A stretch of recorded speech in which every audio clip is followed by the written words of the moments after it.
Hello everyone, peace of Christ to all. Today we have a very important topic and I would like you guys to listen carefully. Uh, and this is my message to the Muslims who always get upset from me. And I understand, I'm not expecting you to be happy from what I'm doing. But this is my challenge to the Muslims, is to use their brain and not to judge before you listen carefully. And I do the same to the Christians. Don't judge Islam in a negative way until we prove that it is negative. And you better do that yourself, not based on what I am telling you, which means if anything I say is not based on Islam and it's not convincing, you better search yourself and find the answer. You know, Muhammad, he always faced a big failure in his mission. Many people, they would think that Muhammad was victorious. Muhammad was victorious only when he started using the sword as a gang to enforce his belief and his religion. However, he was really a big failure in his mission. Look what Muhammad he said as an example in this hadith. This is in Sahih al-Bukhari, and this is very authentic hadith. He said, had only 10 Jews amongst their chiefs. Believe me, by the way, you see, this is the Muslim translation. In the Arabic, it doesn't say amongst their chiefs. It says only 10 Jews. Actually, let me show you the hadith in Arabic, just to show you that Muslims, when they translate, they have no dignity and they false fiction things. Because the point of saying, if 10 of their leaders believe in me, and if the hadith doesn't say that, it's mean this is a fiction, this is a fabrication, and the Muslims are the best to fabricate because they assume that you do not know Arabic. Therefore, you know, we can lie to you and you have no idea how you will know. So if we go to the hadith, and this is the hadith in the front of my eyes, as you see it in here, this is the translation between two brackets. Always, by the way, when you see between two brackets, it means the Muslims are telling you, they are telling you, we are lying. Okay, we are adding things. So it doesn't say in the hadith that. This is why they put it between two brackets. In Arabic, in the front of me, it says, لو آمن بي عشرة من اليهود لآمن بي اليهود. So Muhammad saying clearly, if only 10 of the Jews believed on me, the Jews will believe in me. So Muhammad, he was not able to make not even 10 Jews believe in him, not 10 leaders as it says there in the translation. So why Muhammad he failed to make the Jews believe in him? Now for sure the Jews, they've been taught carefully about who can be a prophet of God, who cannot be a prophet of God. Not because only the ethic, Muhammad he don't fit with the ethic, not because Muhammad is not from the Jewish lineage, not because Muhammad he has no miracles, but Muhammad he has no prophecy to be a prophet anyway. Like, it's funny that Muslims, they call Muhammad a prophet, but there's no prophecy of this man. Actually, all his prophecy became to come a lie, not a true, as we remember in chapter Al-Anfal, verse number 65 and 66, where he said that 10 of you can fight 100, and then we find that was not a true. The Muslim, they went to war and they lost, and then Muhammad he make right away a verse after saying, Allah he found right now a weakness in you, so he enlightened your task.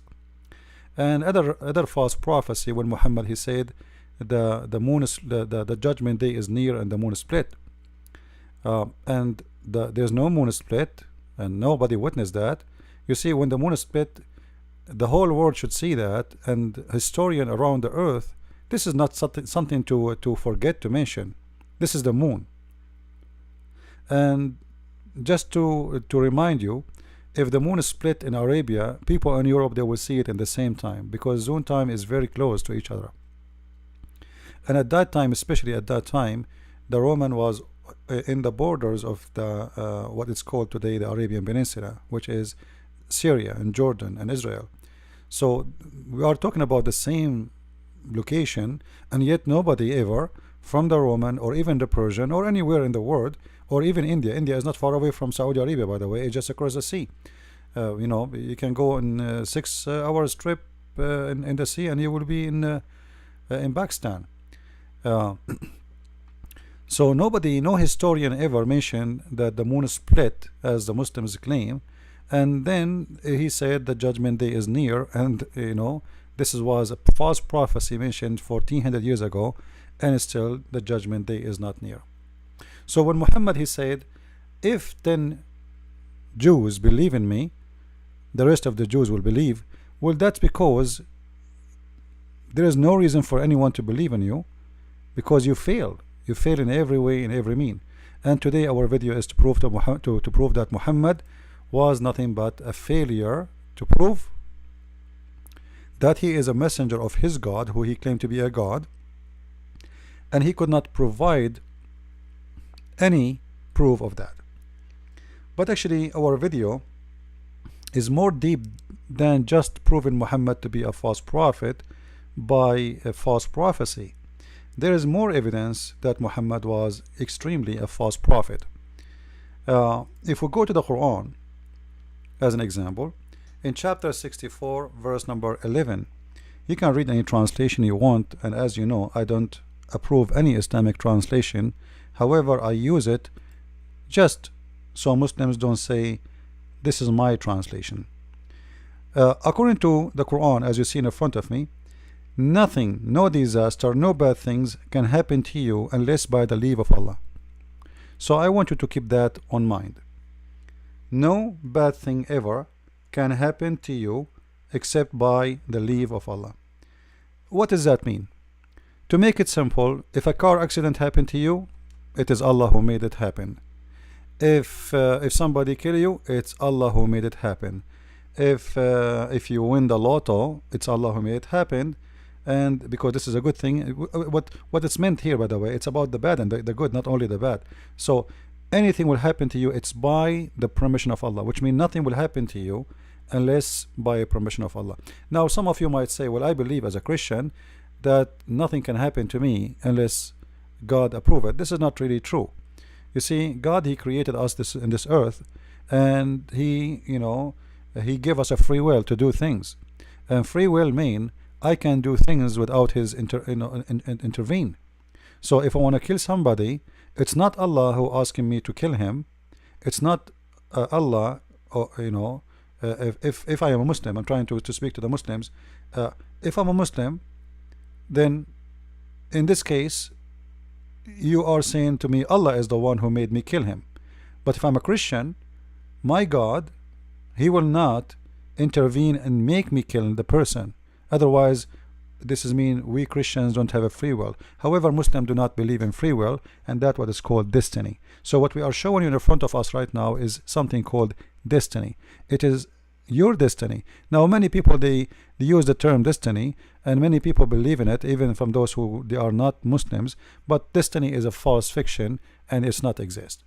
For God, he gave you free will to believe or not to believe, to accept or not to accept. This is why Jesus, he said, not everyone say to me, Lord, Lord, will enter the kingdom of my Father, but the one who do his will. So he have a will and you have a will. If you decide to do your own will, which is opposing his will, then you will not enter the kingdom of the Father. So we don't believe in destiny. Now for sure God can intervene, let us say in a special mission, let us say in the life of a prophet, or in a life in a special person, or because you ask God with a prayer and he intervene in your life. But this is not destiny. All right? So Muslims believe in destiny, and nothing bad can happen unless by the permission of Allah. So based on this, Muhammad, he come with a story which is very, very dangerous. You see, if you remember, Muhammad, he mentioned before that he was suffering from the poison he ate in Khaybar. If you don't remember the story, Muhammad, he mentioned, or the Muslims, they mentioned to us that Muhammad, after he killed the people of Khaybar, a Jewish woman she cooked for him a sheep, and then she put a poison in it, and when the Muhammad and his companions start eating, the one next to him, he died in the spot right away, immediately, which means he hit where the poison is so strong. Now Muhammad, he ate from the poison, but he did not infected the same as the one who was next to him, because he did not take that part which is full of poison. So he was infected, so he was dying slowly. Look what the Prophet here is saying. The Prophet, sorry, Aisha, she's saying, the Prophet in his element of death, which he died, used to say, which mean many time, which mean always when this man he suffer or he have a pain, he say always repeating the same. O Aisha, I still feel pain caused by the food I ate at Khaybar, and at this time I feel as my aorta is being cut off from the poison. So Muhammad here is confirming that he is dying because of the poison. If the Muslim want to say Muhammad is wrong, he's stupid, well, this is your business. Alright, now he is the one saying that. You go and ask him why you are saying that. We don't agree with you. And the funny, Muslims don't agree even with their prophet, when the story Muhammad he mentioned is going to expose him for being a false prophet. Now what does have to do with being false prophet? If we go to different hadith, we will find the following. This is the story where Muhammad he was poisoned by the women. Alright, this is Sahih Muslim, this is Sahih Hadith, so the Muslims cannot say to us it's weak. Alright, you see the numbers in the front of your eyes. And when the woman she gave Muhammad the poisoned sheep, Muhammad, after and a guy he died next to him, so he asked her, he called her, Muhammad, they arrested the women, and he asked her, why you did that? Why you did that? Actually, the story here is not accurate. I tried to find it in English, I could not. The story in Arabic, it says, you killed my husband, my brother, and my family, and I have the right to kill you. Alright? But here, in this story here, in this hadith, she said, I had determined to kill you. Thereupon he said, Allah will never give you the power to do it. Hold on. That is very dangerous. Allah will never give you the power to do it. It's mean Allah is the protector of Muhammad, and he is a special one to Muhammad, and there is no way Allah will let that to happen to him. As you see, the one who is mentioning this is Muhammad himself, not the women. The women, she said, I am determined to kill you. Muhammad is the one saying,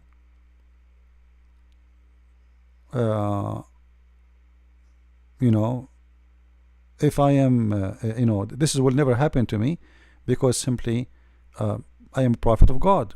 I am protected by God. Now the story here, they have many ending. Like here they say did not kill her right away, and some story they say she became a Muslim. Some story they killed her. It says they killed her because she killed his companion immediately, based on that poison. So there is many stories about it. All right. Now here, look what it says here, that they are mentioned even in this hadith that Muhammad he always speak about the poison is affecting his vulva sorry, in his artery, and always he is suffering from the pain of this poison. Now Muhammad, when he said Allah will never allow you or will never give you power to do it, and then we find this hadith where it says that the food I ate in Khaybar is killing me, the poison I ate in Khaybar is killing me. That's mean Muhammad is he made a false statement in that story there. Do you see what I'm saying? If he is saying Allah will never allow you to do that, but as we see, the result is the opposite. The result is it happened. Obviously Allah, He allowed it to happen if Allah is exist. Then Muhammad and the Muslims need to explain to us how Muhammad, he claimed that he is a prophet of God, and he don't say anything unless it's coming from God, and then he say two things contradicting each other. Actually, the story is more deep than this, because there's many hadith about this story, as we see in front of us here. I will try to make the text bigger in this page. All right, you will see the woman when she killed Muhammad. This is one of the hadith. You see, there's many hadith here in front of us. He asked her, why I wanted to kill you. He said, Allah would not let you do that. They said, shall we kill her? He said no. Now in different hadith right away it says that they killed her because they have a disagreement about if they killed her or not. Then as you see here, the report differ as to whether or not she was killed. It seemed that the Prophet etc. did not kill her at the first, but then he killed her later. Alright, so in the beginning he did not kill her right away, but then he executed her, alright, for a punishment. Now the question here, the you know, in the story, when Muhammad, he asked her, what made you do that? Look what she said. Read with me please. We wanted to know if you are a liar, in which case we would have got rid of you, and if you are a prophet, then the poison would not harm you. That's extremely dangerous. Let me be sure it is more clear for you guys in the screen. Let us do it this way. I'm making the text bigger so you guys can see it better. All right, I hope it's clear. So she is trying to determine if he is a prophet or not, and what she will do is going to confirm that if he is a prophet, God will save him. If he is not, we will get rid of this gang, this criminal who killed my family, who killed my husband, who killed my brother, who killed my kids, who killed hundreds of my tribes.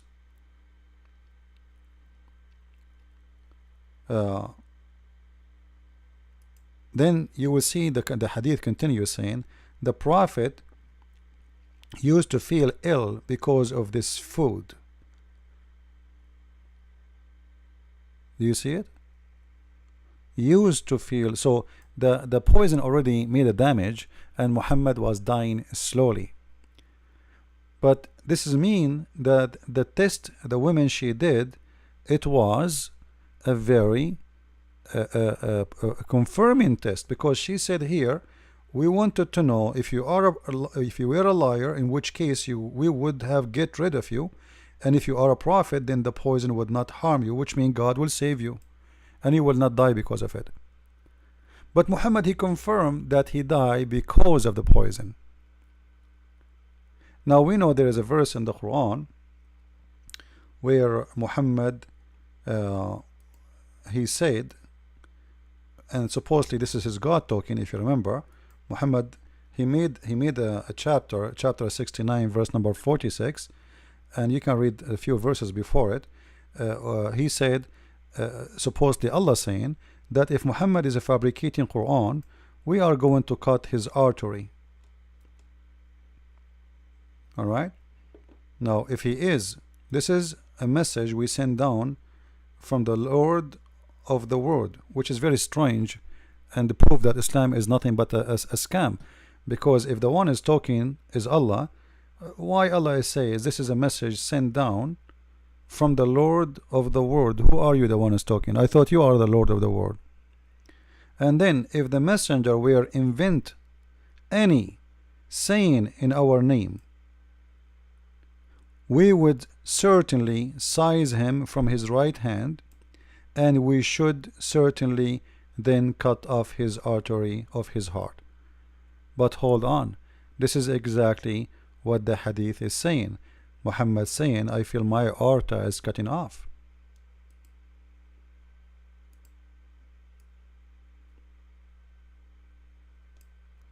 So Muhammad proving to us in every way, in every mean, that he is a false prophet. Even the action proving it, even the promise he make proving it. Because when you say to the women, Allah will never allow that to happen to me, Allah will not let that to happen to me, Allah will never give you power to do it. Why Muhammad is saying that? Because he is a prophet. And this is exactly what the women she said to him too. We wanted to know if you were a liar, in which case we would have get rid of you, and if you were a prophet, then the poison would not harm you. And you see the hadith reported. This is a very strong hadith in many locations, in many books. The same story. All right. She said, I wanted to see if you were a prophet, then Allah would tell you about it. And if you were not a prophet, Allah would be rid of you. That's mean Muhammad, he fell into the test. And the funny Muhammad, he says, if you eat 7 ajwa a day, which means 7 palm tree fruits a day, no poison can affect you and no black magic can affect you. And later we find that he died in poison, and he is eating 7 ajwa a day, which is additional proof that he is making up lies about eating 7 ajwa, and you will be saved, nothing will affect you. Now as long we prove in the Quran that every bad thing happened to you by the will of Allah, and everything happened to you by the will of Allah. And even Muhammad, he made a hadith about it, as you see in the front of you. You can see the reference. This is Sahih al-Bukhari, hadith number 6594, as you see here. All right. Here Muhammad is speaking about that any, a human being, he's based in his destiny. So a human being of you will be doing the will, like his own work, his own deed, until there is a cubit between him and heaven, and then he will go to hell, because Allah, he will change his course, and what is written for him in his destiny will take over. So the one who will go to fire, he will go to hell, to heaven, and the one who will go to heaven, he will go to fire, because at the end of the day, it is not your deeds, it's not your work, it's what Allah wrote for you. But this is mean that what happened to Muhammad, as we showed you even in the Quran, that's no bad thing, no harm can happen to you unless it is the permission of Allah. That's mean the death of Muhammad was happened by the order of Allah. Anything happened to Muhammad, it was by Allah. You can read any translation you want, but it's very clear. All right, any translation you want. This is mean that Muhammad, he was killed. If Allah exists for real, and if this verse is true, that mean Muhammad was killed by Allah, not by this woman. Because remember, it is not the women who decide that according to the Quran, according to the Hadith. It is Allah. Allah is using the women to kill Muhammad.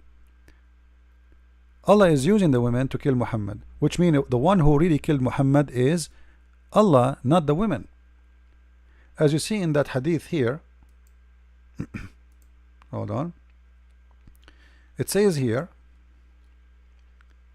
then the soul breathed into him, etc., by Allah permission, etc., and then or a man may do the deeds of people of fire, of the fire, till there is only one cubit of or an arm beneath, or a distance between him and the fire. And then but then that written which Allah he ordered, which means before you created you, proceed, and he does the deeds of people of paradise, and he enter paradise. So you do the bad deed by your will,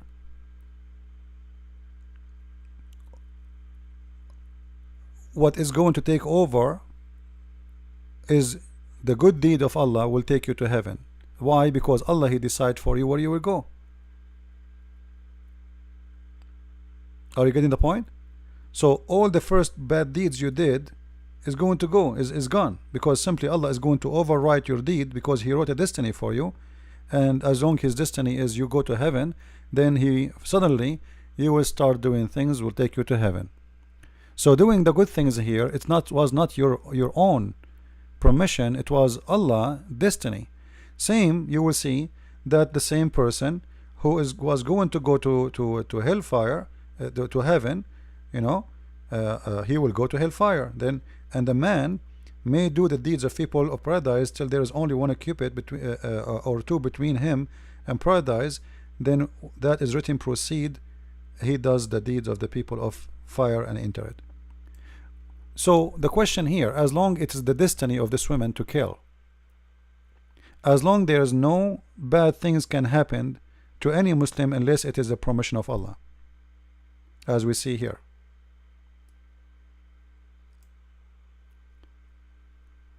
And as long Muhammad, he said, Allah will never allow such a thing to happen to me. And then we find that Muhammad, he died by the poison which he ate in Khaybar. All of this proves that Muhammad is a false prophet. Especially even the poison itself was given as a test to see if he's a prophet or not. If this guy is a prophet, he's not done with his mission, you know, he's a prophet, he have to continue, then there is no way Allah will allow me to kill him. But he died from the poison. Actually, he died more painful pain because he was dying slowly.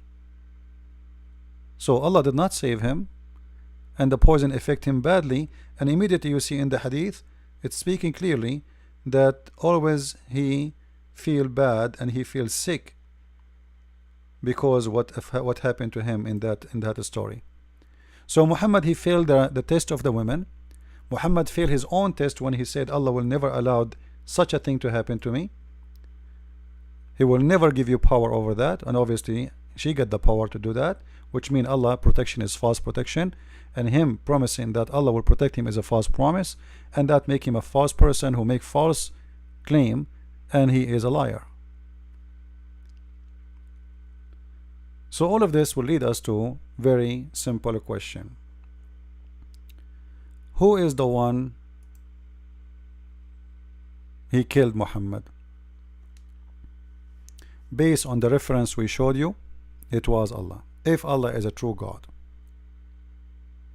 Based on my understanding, Allah is not exist, and the one who killed Muhammad was a woman, and Muhammad, by saying all those statements about himself from his own mouth, Allah will never give you power, Allah will never allow such a thing to happen to me, and you know, I'm protected, and there's no bad thing in this earth can happen without permission from Allah, and etc. And then we find that he died by the poison of this woman, and this woman, even she said it clearly that this was a test to see if you are a prophet or not. If you are not a prophet, you will die from the poison, and if you are, your God will protect you. And all of those things gave Muhammad failure in every way, in every mean. So I wanted to share this video with you, and at the end of this video I would like to remind people who ask me how we can help in donation. Simply, the donation is very simple, guys. We have this address. You can go here where you can share your donation. You can start with $1 a month, which means $12 a year. Consider yourself inviting me for a cup of coffee to help us in our mission. However, if you are willing to do more, it's up to you, but this is how it starts, and you can cancel it anytime you want. Now the website is very easy to work with. You can cancel anytime your donation, and you can edit it, which means you can increase, you can decrease. Let us say you said this month I want to give $1, next month you said I want to make it $2. You just log to your account and you can change, and even you can log in by using a nickname, which means even from my side I will not know who you are. The information you enter about your finance is going to be between you and the company, not me. So from my side only I can see a nickname. So you can even create a nickname, like same as nickname forever, whatever you want to. You can call yourself Tom and Jerry if you want. So it's very simple, very easy, and we appreciate those people who they are helping us. And I will see you with more videos. Christ is Lord, Islam is false. I mean to that. Thank you.